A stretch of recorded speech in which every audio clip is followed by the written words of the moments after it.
Hello, this is old Carnivore Steve. Welcome to my channel. It's been a while since I posted any videos. Good reason for that. Many of you have inquired as to getting an update, so this is the update.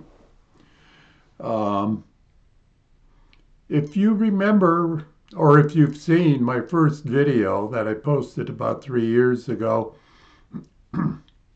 the headline was dying 78-year-old man tries the carnivore diet.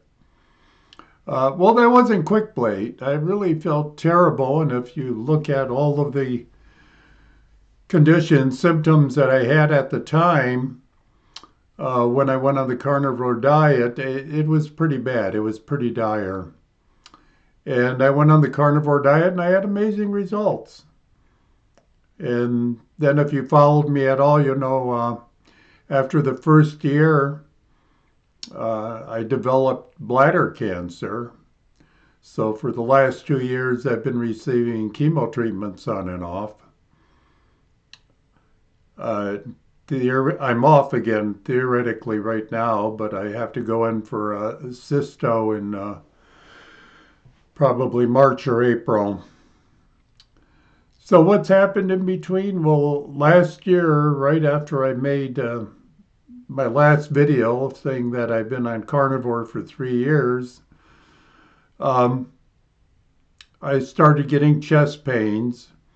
And here in northern Ohio, in the winter, it gets pretty cold. So just walking out to the mailbox when it was 5 degrees Fahrenheit out there, got severe chest pains.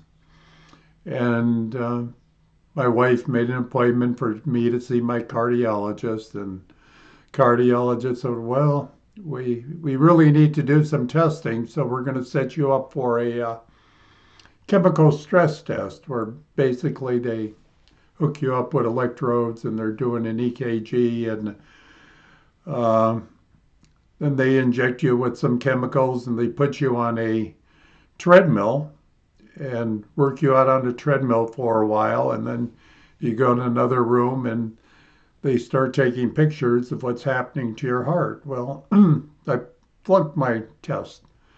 Um, they told me that it looked pretty bad. I wasn't getting uh, good circulation through the veins, and they recommended doing a cardiac catheterization. So I listened to my cardiologist and I got the cardiac catheterization, and he came back and said, well, your arteries are really blocked. Some of them are blocked 70, 80%. And he said, your right uh, anterior descending artery is 100% blocked. And probably we can't even do anything with it. He said, right now it looks like you have scar tissue and about 25% of your heart is basically dead weight or non-functional. And what we want to do next is we want to have cardiac surgery and go in there and see what we can do. So I had immediate tests. I had to have immediate testing done, and it took 5 different locations in 2 different counties to get all the tests done on time. And they set me up for a open heart surgery on June the 14th. And 2 days before the surgery, I get a call from the surgery team saying, well, we'd like you to come in a day early and we're going to put in a balloon pump. And for the balloon pump, they insert it in the, or they make an incision in the femoral artery and then they slide it up into the heart. Well, I went in and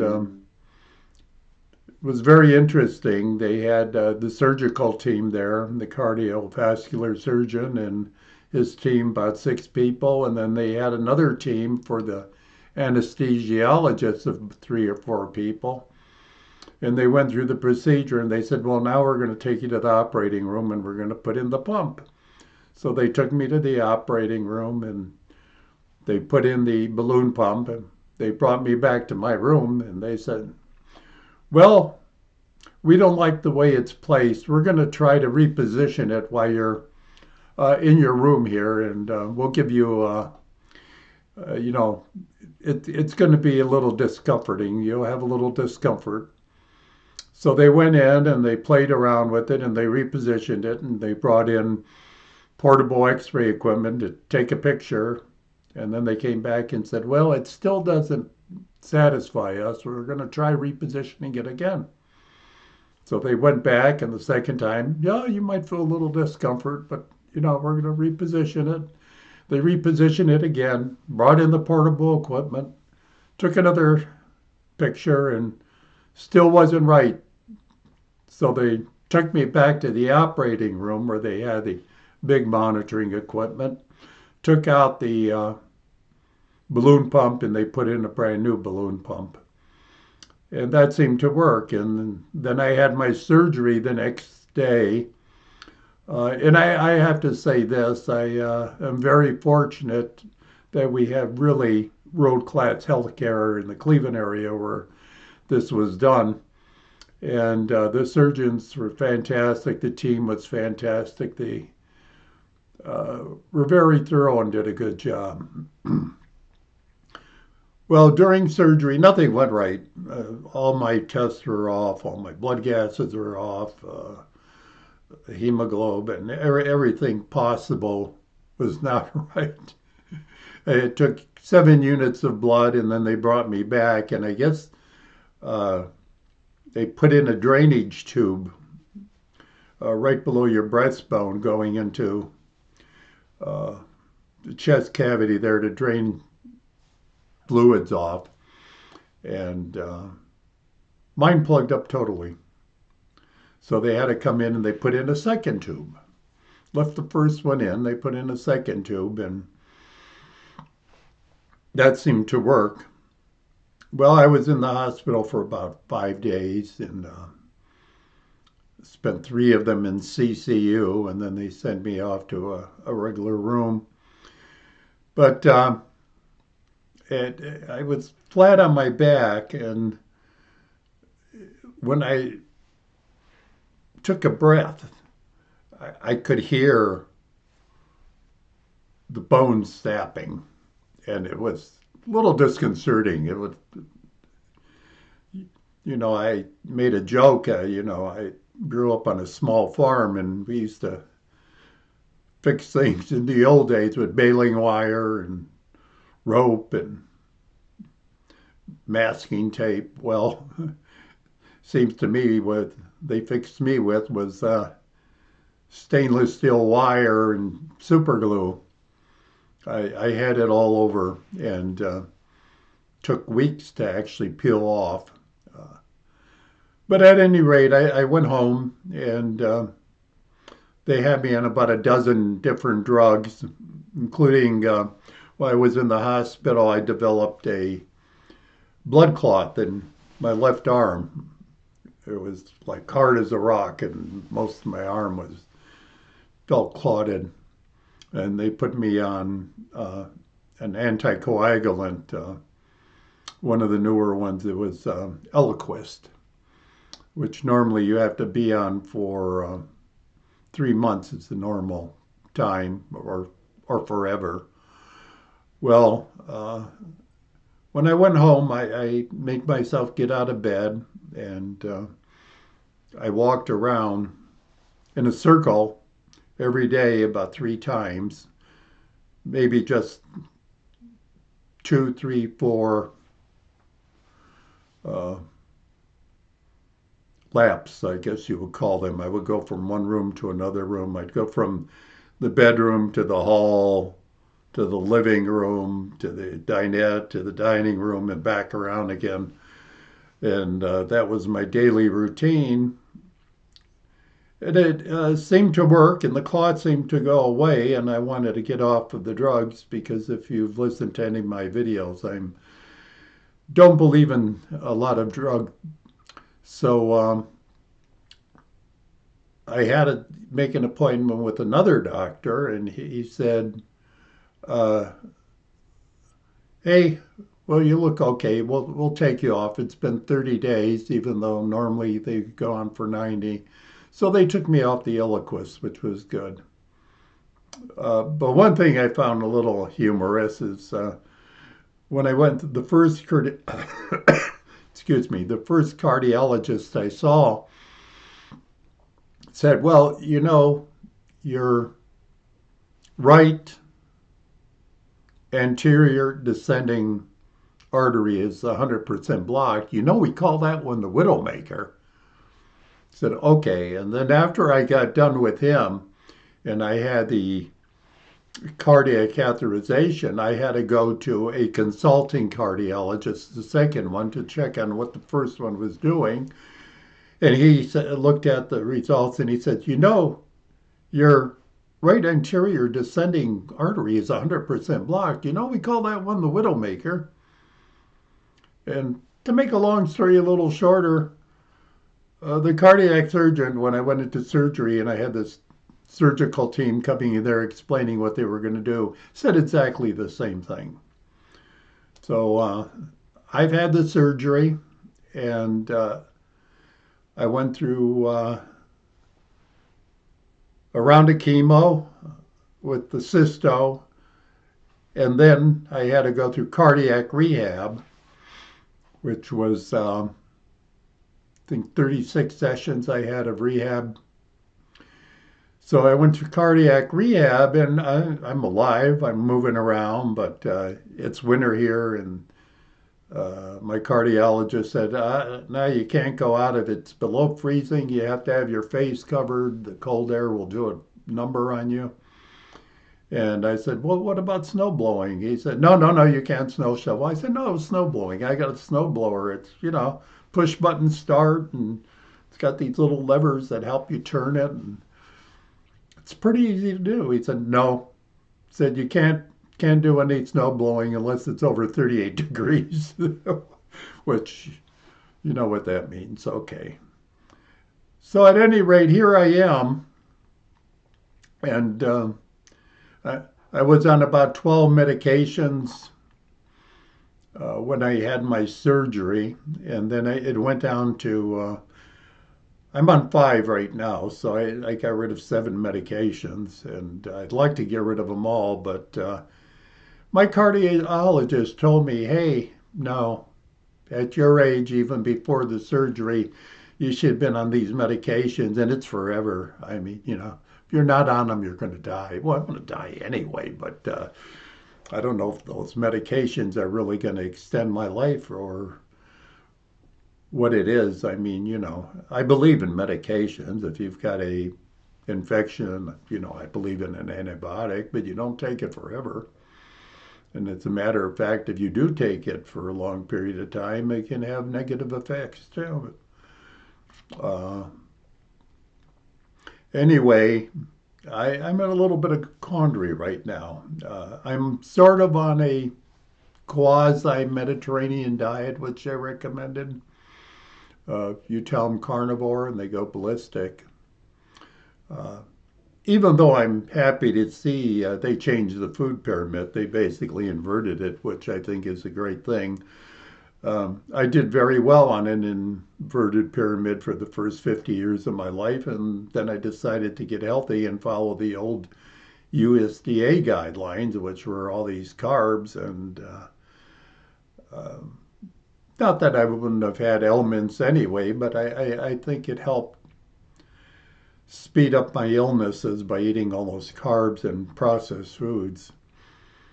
At any rate, I'm happy to see that, but I've got a little bit of a problem here. I'm on this diet, or I'm really not on a diet. I just pretty much eat anything right now. Uh, but if you listen to any of my old videos, I told you that I had all these problems, including joint pains. I couldn't walk up and down the steps, and blurry vision, and all kinds of problems. Uh, well, the heart I can walk to the mailbox and back without getting a heart attack so far, but I'm starting to get back the joint pains. And one of my fears was that to be incapacitated, I don't want to be going around in a wheelchair or a walker and or a cane. I'm fairly mobile right now. I like to stay mobile. And the carnivore diet, I truly believe when I went on the carnivore diet and I actually built a muscle tone and I lost some weight, unneeded weight. I think that it helped me survive the cancer and it helped me survive the heart surgery, the heart attack. Well, I must have had a massive heart attack. I did was in pain a few times, and I tend to avoid emergency rooms and doctors if at all possible. But you know, I'm not out to kill myself, and in the back of my mind, there is still that, hey, you know, um, maybe you got to listen to these people about the diet. You know, saturated fats. Uh, they preach that for what?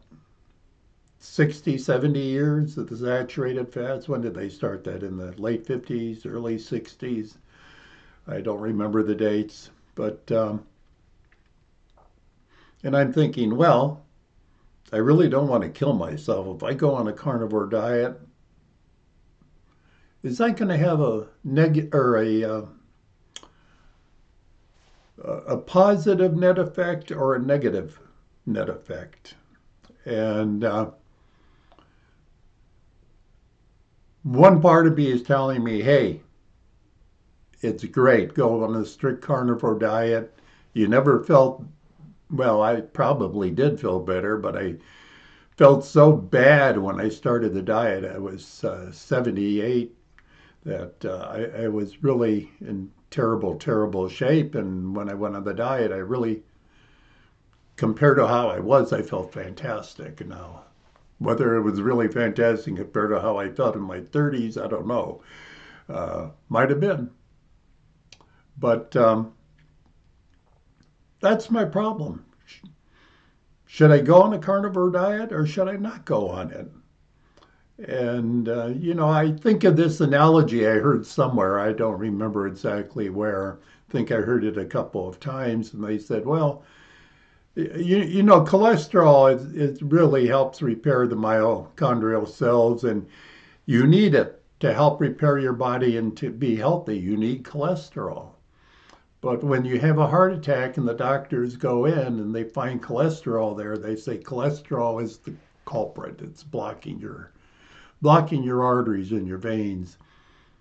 Uh, and that's kind of like saying, gee, I went to a fire and there were firemen there. And all the houses and buildings that didn't have any firemen around didn't have any fires.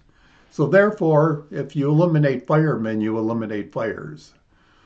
Uh, Kind of the way I think about fats and cholesterol. If you eliminate cholesterol, you don't eliminate heart attacks. But I'm not sure. I've got this in the back of my mind, and I would like your help. I would like you, all you people out there, anybody who's listening to this, leave me uh, your thoughts on it. Should I go pure carnivore again, or should I not? And that's phase one of what I'm looking to do here. I'd appreciate it if you'd let me have your comments and subscribe if you're not subscribed. Give it a like. Hopefully, when I started this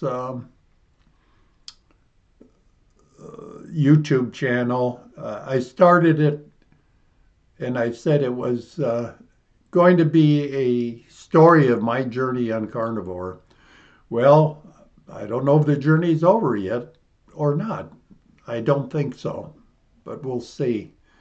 And that's phase one. Phase two is I'm going to start taking a very close look at the medications I'm on because at a certain point of time, I don't know if they help or hurt. Initially, they help, like taking antibiotic helps with an infection, but we'll save that for a different period, a different video. Well, if you've made it through this far, I really appreciate it, and thank you very much. And those of you who want to know what was happening with my life, well, that's what happened. Oh, and I made it to 82.